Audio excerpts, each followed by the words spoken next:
there's lots of different interpretations of what well-rounded is. Somebody could go to college, put their face in a book, and never look around, and get a good job and sit in a cubicle, and they could consider themselves well-rounded. Somebody could travel, never have an education, and learn lots of things on the road, and they could be well-rounded. I don't know if I'm well-rounded. I just look around. I keep my eyes open, and try to see everything.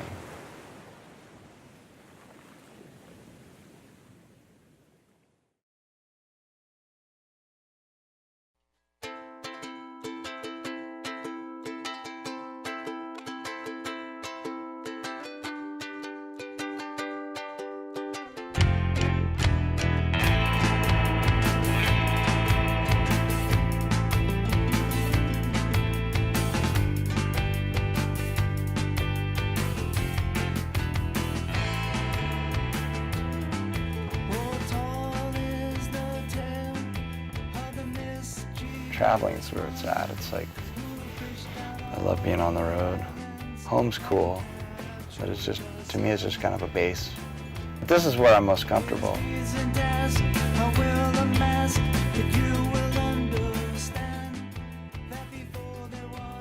Hi, I'm Kurt, and I was a lifeguard for 24 years. And I worked under a lot of older lifeguards, and they all traveled. They had the time, and it worked out. It was very convenient because you were basically laid off for the season and you were able to collect unemployment. You know, the money you saved during the summer you could take with you and, you know, travel the world. My first travel or trip was to South Africa because I was more geared towards the surfing aspect. I blew all my money in London anyways, which was only like, I think $500. I had $500 that was going to last me for 7 months on a world trip. I wasn't by any means staying in a 5-star hotel or any place that anybody really knew of. I was just kind of like living, you know, crashing on people's couches and catching rides to the coast.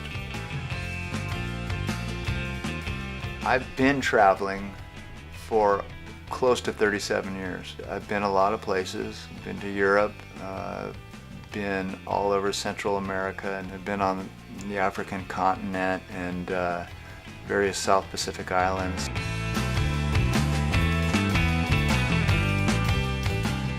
You know, I did 9 to 5 in an office for a long time, and I look back at that and it was like the biggest waste chunk of my life. Like, there would be beautiful days with the birds chirp and the sun out, and I'm slinging packages, and I hated it. You know, like, if I never retire, it's not like a big deal, because I've been retired for a long time. I've been cruising, and I've done it all in the prime of my life, you know, like in my 20s, 30s, and 40s, like I've been laughing my ass off going around and, you know, jumping off of cliffs into the water and just being crazy and doing stuff that, like, you know, when you're in your retirement years, you probably won't be doing.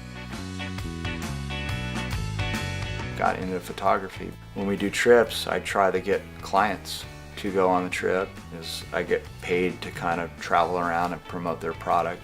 And then the magazine side, I've been working for a magazine, and that's another outlet that I can be mobile on. I've been a lot of places twice, because first I was traveling by myself, and then later on I met my wife and we traveled together, and then we had a son, Noah. He's had to learn how to adapt, and I've made sure of that. You know, it's not like, I mean, kids need guidance, so they don't just come out of the womb and go, yeah, I'm ready, let's go. I mean, his passport's got more stamps than a lot of adults, you know, so he's lucky. Having a kid reels you in, you know, you're way more on the safety factor. So as far as like me morphing into how I travel now, it's like those are the things, you know. I did the stupid stuff. They're fun. They're great to tell stories about, but, you know, I'm not going to take my family into a shebeen or, you know. I still take them some shady places on accident occasionally, you know. But I guess that's part of traveling. You go things, you know, and you don't know. But, you know, it's just wiser. Just, you make better decisions. I don't think I'm ever going to stop traveling. There's always something to see.